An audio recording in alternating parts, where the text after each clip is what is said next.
I'm going to sentence you to 25 years in the prison. There's an affirmative finding of deadly weapon.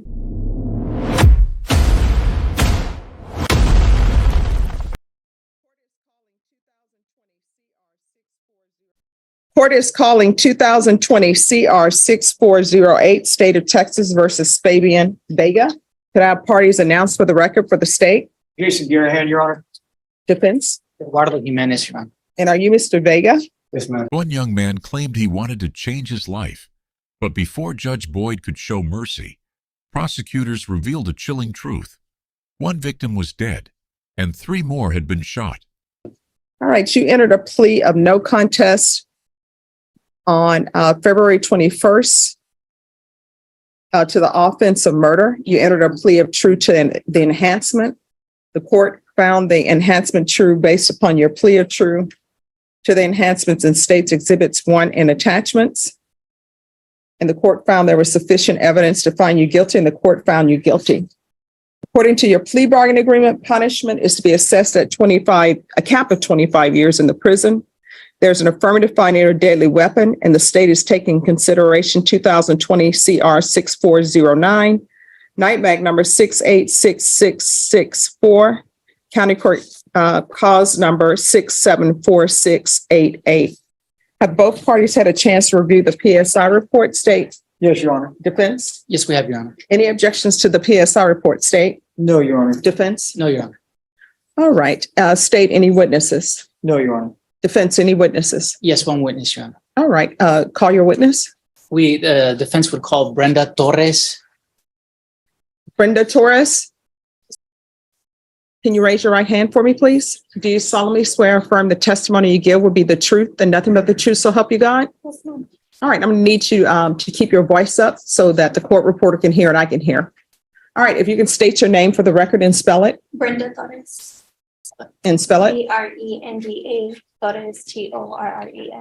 All right, and sometimes I ask for people to spell their name so that they can practice keeping their voice up, and so I can test whether or not the court reporter can hear. All right, defense. Ms. Torres, what is your relationship to the defendant? Right. Be speaking His wife. into the microphone, not to me. Okay, his wife. Do you have a child together? Yes, we do. Such I have a child, 6-year-old son. His name is Xavier. 6-year-old son. What grade would that put him in? He's in kindergarten. He's about to graduate next year. Okay. How long have you known the defendant? And that was 14. And when was the child born? How many years thereafter was the child? 2 years later. And what separated you at that point from Mr. Vega? He was in juvenile. I'm sorry, I'm going to need you to speak up. He was in juvenile. Okay. And so we were unable to be together. Unable to be together. Okay, what kind of person did you know Mr. Vega to be at that time? Very emotional, loving, and caring, and open-minded. Okay, so here's the thing. You're going to have to speak up, and you need to talk the way you're talking to people if you're not in court, because nobody can hear you. And if I can't hear you, guess what? You might as well not testify, because then I won't be able to consider anything. So you're going to have to keep your voice raised. Do you see the level I'm at? That's the level you need to be. I know sometimes you're nervous, but if you want me to hear what you're saying, I can only hear it if you speak up. Okay? How old are you now, Ms. Torres? I'm 22. You're 22, Yes, and you have a 6-year-old child. I do. Have you raised that child alone? I have. That's not an easy thing to do, is it? No, it's not. Is it easier to keep your voice up so everybody can hear you? All right, let's do that then. Okay, so you say you were separated from Mr. Vega at the point that you were pregnant because Mr. Vega, repeat what you said, He please. was in juvenile at the time. That's when I was pregnant. Were you ever reunited with Mr. Vega? He came for a home visitation and we were together, but then after that, he turned himself in since he was for years after that. Okay. While he was in jail, did you have any communication or contact with Mr. Vega? Yes, he talked on his phone and he's written his letters for all these years. Without citing quotations from those conversations or those letters, how would you describe them in general? emotional and loving, and I've never felt any less love than him after all these years. It's remained the same. Did he ever bring up, for example, anything about his son? Yes, I know he loves severe, and we don't want to explain anything to him right now until he's old enough to understand. So your son's 6 years old, but he doesn't know anything about his father? No, he doesn't. Does he know his father's name? Doesn't. When do you think you might be willing to share those things with your son? He's about 8. Okay. And how often would you speak to Fabian or Mr. Vega rather, while he was in jail? Recently it's been a lot. Before it was only the first 4 times a month, but really wasn't that often. It was very difficult to talk and not being able to be together. Mhm. It was just a lot of emotion there. Okay. Did he ever express remorse for the Yes, he's apologized sincerely. They'll apologize for not being able to be there, for his actions keeping him away from us. I've forgiven him. what do you look forward to, if anything? To coming home and being able to recreate the family that we started in the first place. How do you care for your son as a single mother? Do you have a job, for example? I do. I'm a manager at Whataburger. At Whataburger? And are you this? Who cares for your? Well, he goes to school while you're at your work. At work, yes. Okay, And then All it's not he's with his grandma, with your grandmother or my Fabi- mom. with your mom? Mhm. Okay. So your mom's been part of the child's life as well. Yes, sir. What does your mom think about Mr. Vega at some point reuniting with your family? She's ready. She wants me to tell Xavier about him already so we can have contact. Yeah. Is there anything else you'd like to share with the court before? I just want to say that it's hard to see who he is inside, but he's right in front of you, but he's still a person. He still has been a father and should deserve to come with us. Pass the witness, Your Honor. Any questions? Just a couple questions, Your Honor. Ma'am, how old is your son? 6. 6. So he's born in 2017 or 2006. 2016. How much time did the defendant, Fabian Vega, spend with that son back then? None, because he was in juvenile. So none. And he's never seen him? He's seen him. But he's participated in this 6-year-old, your son's life. How much? None, because he's been in juvenile and in jail. He's in juvenile and jail, but he was not in jail when he committed this murder. Yes, I know. Okay, so how much time did he spend with the son then? He didn't. Okay, thank you. No further questions, Your All Honor. right, what's your son's last name? Becca? All right, thank you. Please. Judge, we have. May I go? Yes. Okay. Any further witnesses? No further witnesses, Judge, just allocution from the defendant. All right. He's going to be subject to cross-examination. I understand what allocution is, but if he wants to give his statement, he's going to be subject to cross-examination. He gave up the right to remain silent when he entered his plea. All right, let me just check with him and then see what he says. Okay. He would like to allocute. All right, can you raise your right hand? Do you solemnly swear or affirm the testimony you give will be the truth and nothing but the truth, so help you God? Yes, ma'am. All right, you can lower your hand. State your name for the record. Fabian Vega. All right, defense. I believe he just wants to share with the court a few brief words. Yes, ma'am. I want to say that I know I took a lot that I can't get back, and I want to apologize to my victim's family for so much pain that I caused them and for their loss. And I regret everything I did. So emotional and stuff like that. I know I'm going to prison, and I would want to get myself right over there by getting my GED because I never finished high school. Take drug classes. I had a problem with drugs in the past, and take parenting classes to better myself to go home to be a good father to my son and just go home clean and be positive out there and find myself in no more of the situations like I'm in right now. And I ask that you show mercy on me, on the sentence. A wife and a son that need me out there, and I like to go back to them as fast as I can. Any questions? Yes, Your Honor. Mr. Vega, in your, thank you.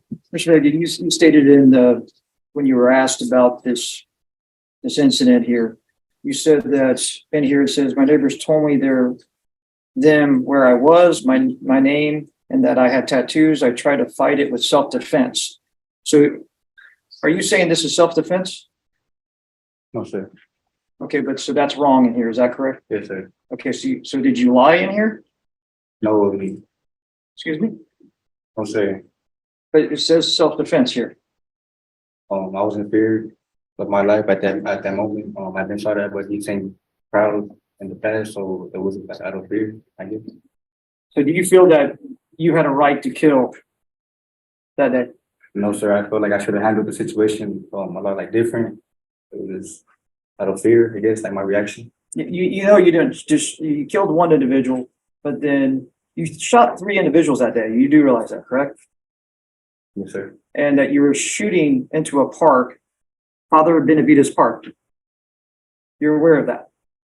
Yes, sir. And there were people out there that you were randomly shooting at. You're aware of that. Yes, sir. And then you say a witness of yours backed out. Who was the witness? My roommate Caleb. Caleb was willing to testify against you. You do realize that. Yes, sir. So how did he back out? Because he was going to tell the truth? I don't know. No further questions, Your Honor. All right, anything else? Mr. Vega, did you grow up your entire childhood with both your parents? No, sir. Can you please explain that to me? I grew up on like CPS care, so I was never around my mom or dad, and I was always like I grew up having like a hard life. So I don't blame no one for my actions that I did. It's just I didn't grow up knowing right or wrong. When you were when did CPS order you into care of a foster home? Yes, sir. And how was your experience with that foster family? It was bad, real bad. You still keep in touch with that foster family? No, sir. You still keep in touch with your mother, your father regularly? No, sir. So when you go to prison, you said you're going to take parenting classes? Yes, sir.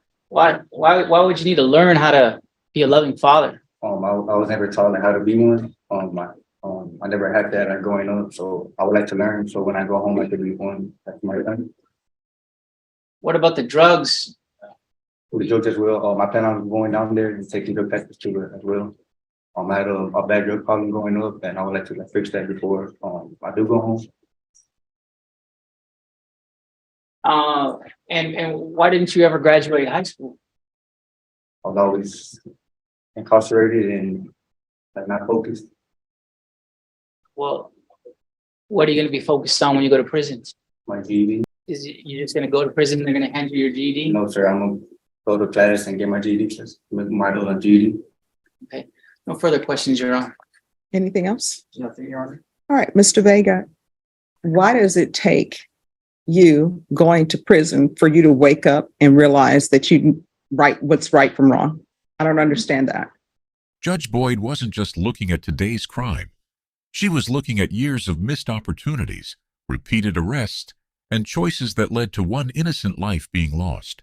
Like, why does it take going to prison for you to say, I'm going to get my GED, I'm going to be in my son's life, I'm going to be a good parent, I'm going to get off drugs? Because I'm looking at your history, and you've been in trouble with the law as a juvenile since 2013. And it started with graffiti at a church or a school, and you were on deferred for that for 6 months. And I know, because I've toured their facilities, I know they give you an opportunity for your GED and for you to do all of that and get your life on track. And then you pick up another case in 2014. Then you are in need of supervision in 2015.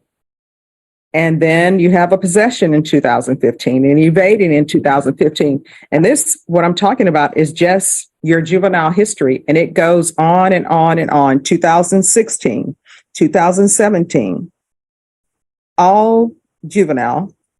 And then you have this incident out of Waco, where I'm assuming you went to TYC. I know they don't call it TYC anymore, but you went there. And it appears that you didn't learn anything. And then now we're here for this. And how old are you? 23. All right, you're 23. And I know what young people think because I was in your position.